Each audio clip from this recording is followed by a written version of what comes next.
Saudara-saudara seakidah seperjuangan, pada umumnya kalau orang masuk penjara hitungan tahun, puluhan tahun, atau bahkan seumur hidup, dia kalau keluar pada identiknya ada perubahan. Yang namanya penjara tidak sebebas orang yang berada di luar penjara. Dalam penjara tidak ada istilah duduk manis, tidak ada balapan motor, tidak ada makan enak. Semua serba dikekang. Gerak-gerik kita dibatasin. Ada disiplin yang mengatur agar pada tahanan tersebut tertib, aman, dan damai.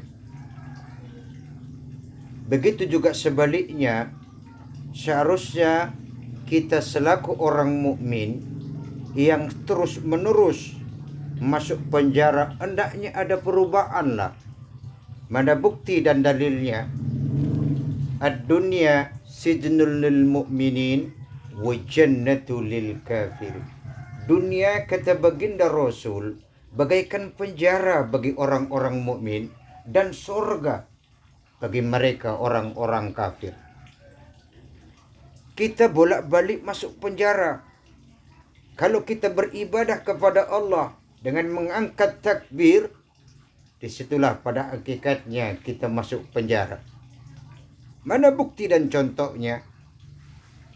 Ketika kita mengangkat takbir, tidak boleh makan, betul? Minum apa lagi? Kentut, maaf om, keluar. Buang air besar, tidak boleh. Ngomong, dilarang.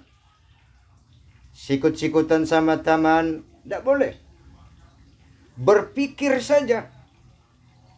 Berpikir selain mengingat Allah Subhanahu wa ta'ala, tidak sempurna dong ibadah kita kepada Allah Subhanahu wa ta'ala. Itulah penjara. Tapi kebanyakan kita ketika kita beribadah kepada Allah Subhanahu wa ta'ala, ketika dalam kondisi dalam penjara, tidak ada perubahan sama sekali. Tidak ada pendidikan ketika kita melaksanakan ibadah sholat mengarah kepada kebaikan. Justru malah sebaliknya. Memang betul, ibadah sholat yang kita lakukan tidak menjamin seseorang untuk menjadi kaya. Betul. Tidak ada dalilnya. Tidak ada hadisnya. Tidak ada perkataan alim ulama. Tidak ada jaminan. Tapi yakinlah, kalau memang yang kita cari adalah suatu ketenaran, maka bukan dengan ibadah solat. Saudara-saudara seakidah seperjuangan, intinya, yuk ketika masuk penjara, jadikan diri kita ini sebagai tahanan yang betul-betul tahanan. Begitu keluar dari penjara, hendaknya ada perubahan lah, sedikit demi sedikit. Dari sifat yang buruk menjadi baik. Dari perkataan yang gak bagus dalam penjara, kita berkata bagus. Berkomunikasi kepada Yang Maha Kuasa melalui surah Al-Fatihah. Hendaknya ada perubahan bagi kita. Itu baru yang namanya penjara. Step by step.